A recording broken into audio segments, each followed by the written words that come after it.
Gracias, diputado. Diputado Di Constanzo. Gracias.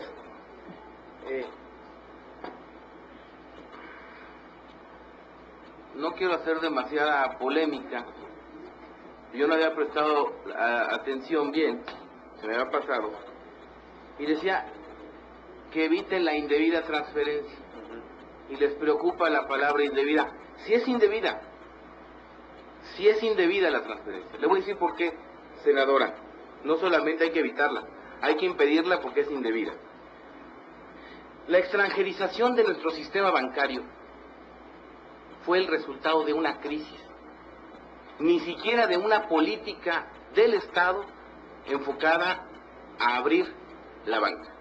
La mejor prueba es que en el decreto de reprivatización de la banca de 1990, si no mal recuerdo, una de sus componentes o uno de sus objetivos era asegurar las sanas prácticas bancarias y asegurar que la banca mexicana quedara en manos de mexicanos.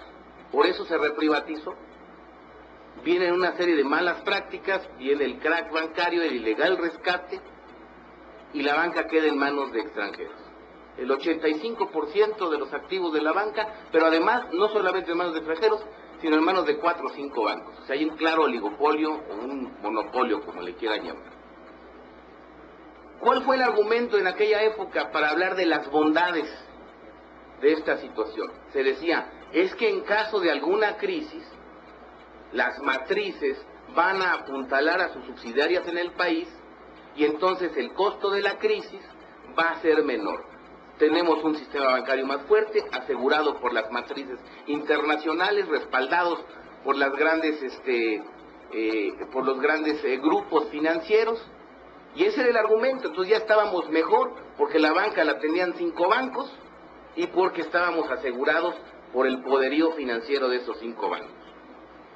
Viene la crisis internacional, estos cuates empiezan a cobrar comisiones carísimas, tenemos al sistema bancario más costoso del mundo, y resulta que cuando hay un problema, el dinero, en lugar de que fluya de allá para acá, fluye de aquí para allá.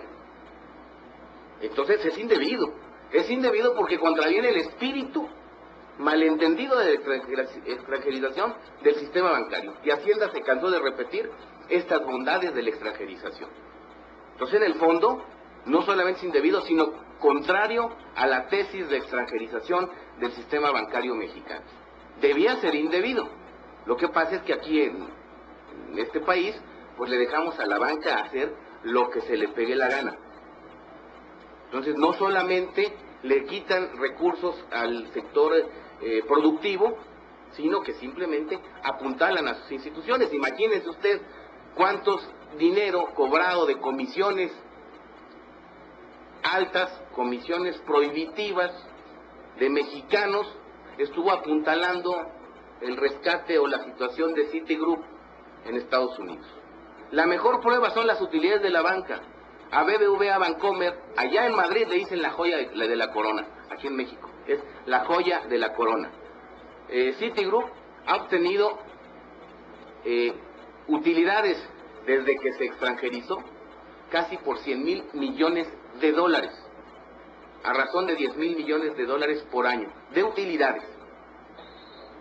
Y a la hora de la hora, entonces no apuntalan, sino se llevan el dinero para prestarlo precisamente a aquellos que a la postre, aquellas personas, y no lo señalo de manera despectiva, las llamadas ninjas en Estados Unidos, a las personas de alto riesgo de pago que causaron el desastre financiero de la crisis de la subprime. Bueno, hubo dinero de mexicanos que pagaron una comisión, una tasa de interés muy alta, que le sirvió para prestarle a un ninja ya que tronó el sistema. Entonces, finalmente ya no voy a polemizar para que se quedara lo de indebido, pero eviten, es lo mínimo que se les puede poner a estos señores. Sí, gracias, diputado. Solamente una puntualización. Entiendo de pronto la preocupación de que estemos, incidiendo y solicitando información de empresas privadas. Sin embargo, se trata de una actividad que es un servicio público, el servicio público de banca. y por eso está regulado por la ley y por eso tenemos que ponerle atención, y quien esté en la disposición de sujetarse a la normatividad mexicana para esa actividad, que le entre. El que considere que prefiere no aportar esa información, que se dedique a otra cosa. Solamente porque creo que vale la pena la puntuación. No es una actividad privada, digamos, absolutamente libre, parte de la actividad de libre empresa, sino un servicio público que regula el Estado mexicano. Tiene la palabra el senador González y la senadora Serrano para ver si podemos... A ver, en principio, senador, con los datos que acabo de recibir, ya me parece que ese sería el principio de un ejercicio que no debe quedar aquí en esto, pero en principio me parece que este punto de acuerdo nos va a abrir mucha información que no tenemos. Para empezar, la ley sí permite el retorno de capital, el pago de dividendos, eso es imposible que se haga. Lo más nervioso que hay en este mundo se llama dinero. En cuanto ve que va a pasar algo malo o que se está poniendo las cosas a peso, es el primero que vuela. Y no nomás el de los extranjeros, el de los mismos nacionales. Este país no ha podido vertebrar un sistema realmente bancario. ¿Cuántas cajas de ahorro andan persiguiendo ahorita a los dueños o a los que estaban juntando el dinero a tanta gente? ¿Cuántos fraudes ha habido ahorita por préstamos, que sobre casas y no sobre no sé cuántas cosas? O sea, verdaderamente, esta vez en la crisis mundial, México no tuvo que invertir en la banca. Y algo que no sabía yo es que lo que la ley le obliga a los bancos a tener de capitalización es el 8% sobre lo que tiene prestado. En México todos tienen el 18%. ¿Por qué? Será buen negocio, será por lo que sea, pero tiene el 18%. Y aparte de eso, es de la banca que menos ha tenido que sacar dinero, porque no hay ningún país que les pague lo que están ganando en este país. O sea, se verían bastante mal, y yo creo que sus mismos socios les harían un llamado de atención si lo hicieran. Sin embargo, yo creo que este punto de acuerdo sí debemos de tener esta información, porque lo que está pasando con las financieras y los bancos de Grecia, de España, de Portugal, de Italia, que volvieron a meter el chocolate y por la ambición están metiendo en problemas la estabilidad hasta del euro, porque ahora ya no nomás se están pegando a esos países.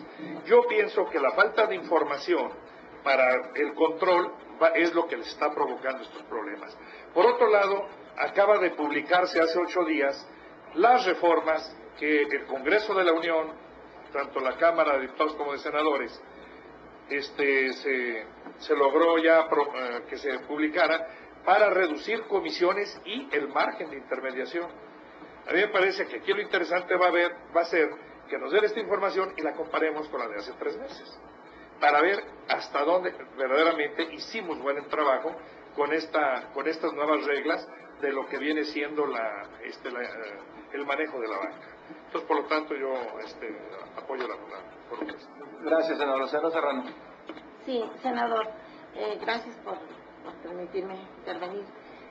Quiero decirle que yo también estoy de acuerdo con la motivación de este punto de acuerdo, no, para nada me parece, al contrario, creo que entre mayor información podamos tener nosotros los legisladores, pues podemos estar más al pendiente, no solamente de lo que está pasando en la situación financiera de nuestro país, sino también ir avanzando en todas aquellas reformas, porque yo creo que todavía tenemos mucho que hacer en cuanto reformas al control y a la normatividad que tiene que regir el sistema bancario mexicano. Yo creo que hemos dado pasos importantes en estos años, pero nos falta mucho por hacer, porque sí, definitivamente que en México requerimos una normatividad más estricta para el sistema bancario, que evite cualquier riesgo como están corriendo otros países del mundo, ¿no? Me parece que, además, qué lástima que el diputado Di Constancio no está aquí, pero la que propuso quitar la indebida, la palabra evitar la indebida, no fui yo, quiero comentarlo. Para nada propuse que se quitara esa palabra. Estoy considerando que pudiera haber otras que pueden cubrir el objetivo sin usar algunas palabras que pudieran no ser las más correctas en mi punto de vista. Pero yo me parece que podemos transitar por este acuerdo muy bien y adelante, ¿eh? Yo más quería comentar eso.